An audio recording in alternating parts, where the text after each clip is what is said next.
That's what I get, Falcons fans. That's what I get. It's what I get for showing your team some love. It's what I get for buying into them a little bit in 2018.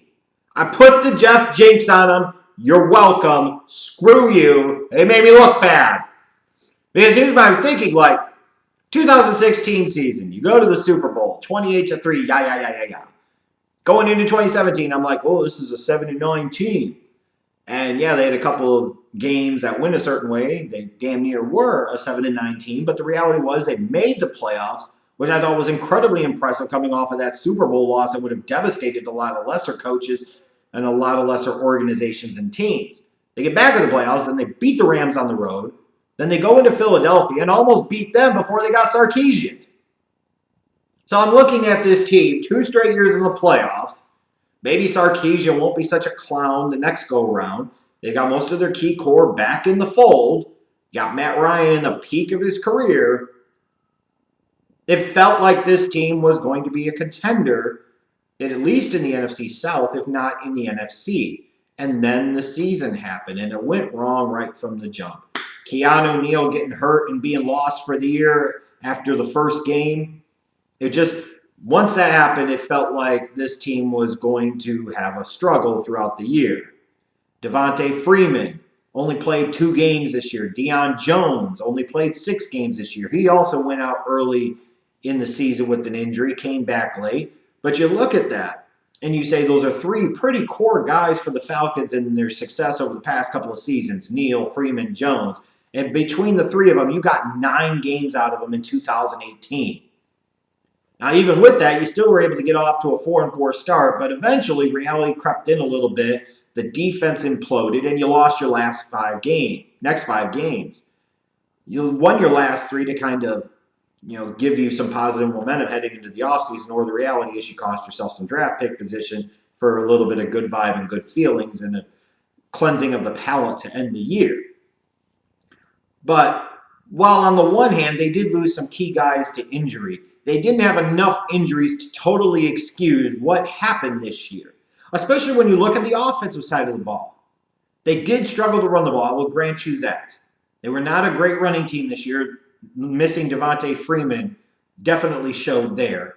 But still, a top 5 team in total yards, top 5 team in passing yards a game. Matt Ryan had one of these tragically great seasons that nobody will remember and nobody will talk about.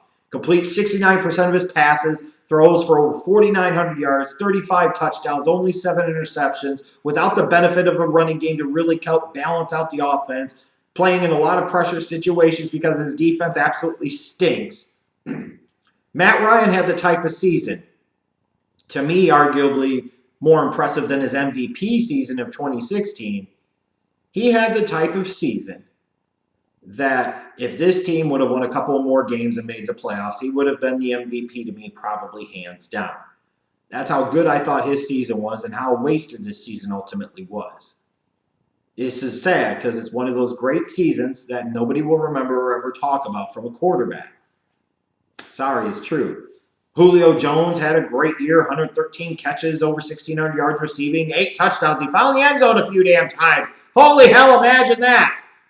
You had Calvin Ridley coming as a first-round pick as a rookie, 64 catches, over 800 yards receiving, 10 touchdowns. You looked at a guy like him, especially at his age, even though he's an early entry, coming into the league at 24 years of age, with his polished route running and quickness, and you think Calvin Ridley should be able to contribute year 1. He did contribute year 1. Hell, you got a decent year out of Austin Hooper, too, over 70 receptions. That passing game for the Falcons was really, really damn good. Problem was that running game really, really stunk. And what really stunk for this team was their defense. They were bottom of the league type. 25th against the run, 27th against the pass, 28th in total yards allowed. It's one of these things where even losing guys like Keanu Neal and Deion Jones from the middle of that defense is going to hurt and cause a little bit of a downturn. This felt like a Mike Smith team where you have to rely upon the offense to carry a lot of the weight because the defense isn't very good. That's what this season kind of reminded me of. Like, injuries or not, there's no excuse for that defensive performance. You would have expected better out of the Falcons, better out of Dan Quinn, and you didn't get it. It doesn't help when you have former first-round picks off the edge like Vic Beasley and Takaris McKinley combined for only 12 sacks. You're wanting them to combine for 20 sacks or more. Beasley was a former top 10 pick. Tack was a guy you took towards the end of the round one, but even then you traded up a few picks to get him. You're expecting when you spend a first-round pick on an edge rusher, the absolute floor is 9, 10, 11 sacks a season. So no worse than 20 sacks combined between the two. You would love to have something like 24 to 26 of them. Instead, they got 12. Just the first of many problems with that defense over the course of the year. Not enough pressure off the edge, losing some key guys, not having quality of depth behind them to make up for those losses. It's that simple. And as a result, you get what was a lost season. Very disappointing for the Falcons and their fans, I'm sure. Heading into this offseason, you got about $20 million in salary cap space. You may have some potential cap casualties or contract restructurings with guys like Mohamed Sanu, Robert Alford, Brooks Reed. Maybe, maybe not. You've got some free agents, though, you do have to worry about. Like, are you going to re-sign Tevin Coleman? You didn't get much out of Devontae Freeman. So are you going to keep Tevin Coleman around as insurance, or is that part of the reason why you drafted Ito Smith was eventually to replace Tevin Coleman?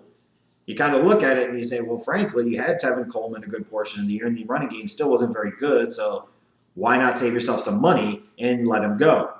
Fair question. It feels like the one guy that they must absolutely retain out of their free agents is Grady Jarrett. You remember him from the Super Bowl a couple of years ago. He made a statement. He made a difference. He made an impact for a team that's already challenged in terms of getting to the quarterback. The last thing they need to do is let Grady Jarrett go. So you would assume he would be priority number one this offseason. But even if they get rid of some guys in terms of salary cap, they're not going to have a ton of room and a ton of money to spend to bring in guys. Maybe they can get creative and figure some things out.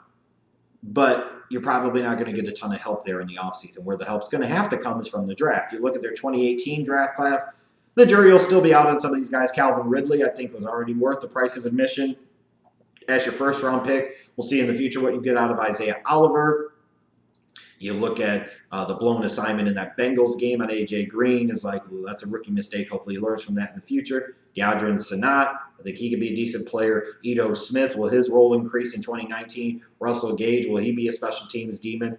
Olakun, is he going to be kind of like a rotational linebacker for you? So you got some guys that can play, but they need some more help and they need some more depth on both sides of the ball, specifically on the defensive side of the ball. I feel like this team really badly needs another safety. Because you say, well, they have Keanu Neal. Okay, if Keanu Neal's healthy, that takes care of one of the safety positions. Unfortunately, he can't play both of them. Furthermore, coming off of an injury where he only played one game this past season, you might want to have some more depth there to play with Neal when he's healthy and maybe replace him when he's not. They could still use some help on the defensive line, even retaining Grady Jarrett. I feel like they could still use somebody else in that interior to play next to him. I still feel like they could use another edge rusher. You've invested multiple first-round picks on that, and it's still an issue. I don't know that it necessarily needs to come in round one, but it needs to come somewhere. They also could use some help, I feel like, on that offensive line. Sure, you've got Jake Matthews, and sure, you've got Alex Mack, but some of the other areas of that offensive line are kind of questionable to me. And by addressing that offensive line at some point in time in this draft, perhaps a couple of times, it'll help improve that running game a little bit. I also feel like they could be wise to go into the running back market at some point in time. Maybe if it's even a day 3 selection again. Because you can't afford to have Devontae Freeman only play 2 games and then not really have a suitable replacement on the roster ready to rock and roll. Which is pretty much what happened in 2018. It's interesting with this Falcons team. It's like you feel like this is a bad year where you can kind of swipe it under the rug. Maybe you can sweep it under the rug. And you come back and Neal and Jones and maybe Freeman are healthy in 2019. Matt Ryan has another really good year. Calvin Ridley gets better. And you're looking at a team that could easily win 10 to 12 games again. That's very true. But when I look at that defense and I say, you primarily were hurt because 2 guys got hurt. And those 2 guys getting hurt, yeah, 2 of the stars of your defense. But still, it was only 2 guys. To see that level of drop-off in production and quality of play in that defense is a warning. It's a red flag. It's a real concern. So we have to figure out whether Dan Quinn wants to be Pete Carroll or Dan Quinn wants to be Mike Smith. The simple answer is we've seen a little bit of both, And I'm not sure which category this team is going to fall into under him next season.